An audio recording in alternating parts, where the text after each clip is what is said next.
What is going on, guys? My name is Daniel, or Mr. Stepfast, and today we're going to be talking about the Call of Duty since Call of Duty World at War. We're going to be talking about which ones are the best, which ones are the worst, the pros and cons of every game since then. So, let's start with World at War. The order is World at War, COD 4, Modern Warfare 2, Black Ops, Modern Warfare 3, and Black Ops 2, of course. So, this is a quick little gameplay with the Vector. Got 58 kills in the first half, got only like 20-something in the second half, but good gameplay nonetheless. So, World at War. I recently got this game because I started playing in Black Ops, but I got COD 4 and World at War just so I could do this video, so I could overall see the pros and cons of those games. So, let's get into it. World at War. So, first things first. World at War was weird. It was the third Call of Duty. Yeah, it was the third Call of Duty, and I know they weren't like completely like amazing yet because they were still getting used to Call of Duties, like the people who made it. But World at War. First thing is, it was really something new. Let's see what was new about it. First of all, it was a good game, and the other Call of Duties were just kind of weird and not good graphics and stuff. So it was a really good game compared to the Call of Duty 2 and of course Call of Duty 1. That was just like shooting at targets and stuff. But so yeah, they made it really good. So another thing they added in was zombies, and people really weren't expecting this because Call of Duty isn't like killing zombies. That's unrealistic. That's not even gonna happen, or it might, but it's not happening right now in the world, unless there's been a zombie apocalypse and I didn't even know it. But basically, World at War, they added zombies, and nobody knew that was coming, and nobody expected that. So basically, people had no idea how to play zombies. They didn't know what it was. They didn't know like how the maps work. Now everyone knows you have to train and stuff like that. But it was a really good thing to add into the game. And some people thought it was so fun, some people thought it was boring, but you can't really hate on it because you can just not play it and then you don't have to hate on it. But people loved it since it was something new that not many games had. I mean, zombie apocalypse, that not many games had that, and they added it in a game where they weren't expecting it. So that was about World at War. Here are some good things about World at War besides that. They added in like really good voice, and like what I mean is the people who like securing Alpha, like they didn't really do that well in the other Call of Duty 2 and Call of Duty 1, and they added in that feature, and that was really good. Also what they did was they put in good graphics. They weren't like amazing graphics or anything, but they put in good enough graphics that it was actually like usable, and you could say that the graphics were good. So here are some bad things about it. First of all, the kill streaks. You got attack dogs in 7 kills. Now, if you were good at Call of Duty in those games, in those days, some people were horrible at Call of Duty because it just came out. It was like only the third Call of Duty. But, I mean, guys, attack dogs with 7 kills. It was 11 kills in Black Ops. So, and then it's, like 16 kills in Black Ops 2, but that's score streak, so it's different. But 7 kills with attack dogs. Attack helicopter was like 5 kills, which is also ridiculous. So it was crazy. I mean, that was just really weird, and people didn't really care about it because not many people were good at Call of Duty. But if you were really good, like some of the pros, you could get like 200 pluses. It was ridiculous. So they added a bunch of new game modes also in that. They really tried to be creative. So that's what I liked. Bad things were that the kill streaks and everything. Second thing is let's get into COD 4. So, COD 4, this game people loved. Not everyone loved World at War. I personally didn't like World at War that much, but people loved COD 4. So, let's talk about the bad things first. First bad thing, the MP5 was clearly the best gun in the game, and I think that should not happen in a Call of Duty. There should not be one clear best weapon in the game by far, like over all the other submachine guns, like there was. And even it was over the assault rifles, over everything. It was just the best gun, and you could go ham with it. So you can go ham with a lot of guns in Black Ops 2 and the other Call of Duties. So that's what I didn't like about it.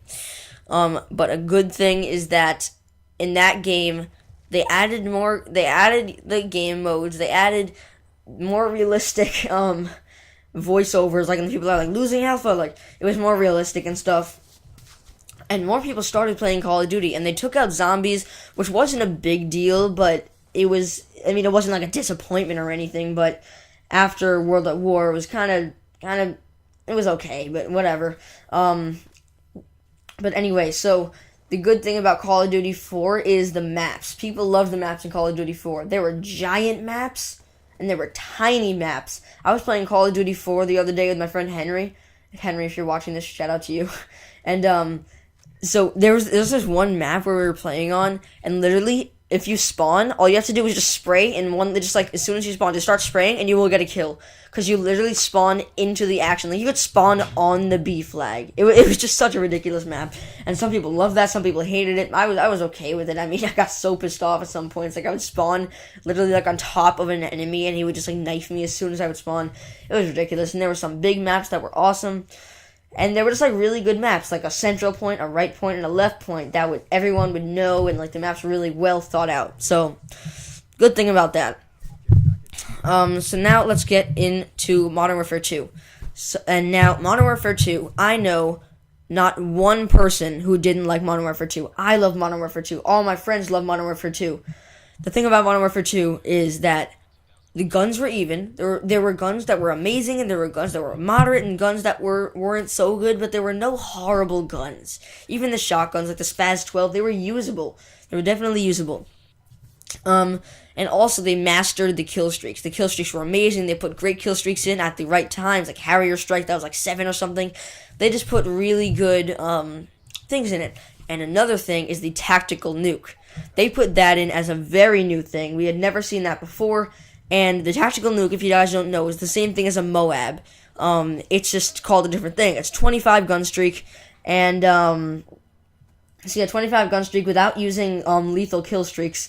So it was just awesome. I mean, they put that in, and like some people didn't even know about it, and then they got it, and they're like, "What's a tactical nuke?" They call it in, the whole enemy team dies, and they win the game with a big explosion. So people loved that, and I loved that, and like there was something to go for in that game. Even if you got bored of that game, which is very unlikely unless you didn't like the game, you could just go for a tactical nuke, and that was enough. Like, that was fun to go for a tactical nuke. So bad things about the game. Guys, I honestly don't know. Leave a comment what you thought was bad about Modern Warfare 2 if you played in those days. I honestly think there was almost nothing bad with Modern Warfare 2. Some of the maps were kind of weird, but like there was this one map was like all sniping. Like they put in this big map. I forgot what it was called. But it was basically a big desert, and there was like one room where everyone would meet. But they were like hard scoping snipers or quick scoping snipers. It was just so fun. Speaking of sniping in Modern Warfare 2, they put in the intervention. And if you guys don't know what that means, I mean, if you don't know what that gun is, it is a sniper rifle, a bolt-action sniper rifle, which they have in every Call of Duty now. And as you guys know, quick scoping is a thing now. Like, it was a thing, and it didn't start until Modern Warfare 2. Modern Warfare 2 started quick scoping and trick shotting. It was just amazing. So, intervention is a bolt-action sniper rifle, very similar to like the MSR in Modern Warfare 3, the like Ballista, I guess, in Black Ops 2, and the L96A1 in Black Ops. So basically it was the same thing as those, but they made it so that it was a bolt action with like a moderate time for when you have to do the bolt action, and they just added in quick scoping, and people loved that. I loved that. Like, everyone loved that. Quick scoping was the thing. And like another good thing was they put in maps where you would have to play a certain way. Like, there was this one map that I already mentioned. I don't know what it was called, and you had to snipe on that map, and there were other maps where you would just hardscope across the map, or you would have to rush, and I really liked that about the game. So this was part 1. This video is coming to an end, so if you want to see part 2, don't forget to subscribe to my channel, and you'll see my final decision on what I think the best Call of Duty was, and which one I think was the worst. So, 2 videos on the screen. Not videos. One of the videos is a sniping montage, edited and played all by myself. Yeah, I'm a big boy. And the other one is for free bacon if you click it. So I suggest you do that. In other words, the subscribe button. So don't forget to check out the sniping montage by clicking that little video on the left. And see you guys later. Peace.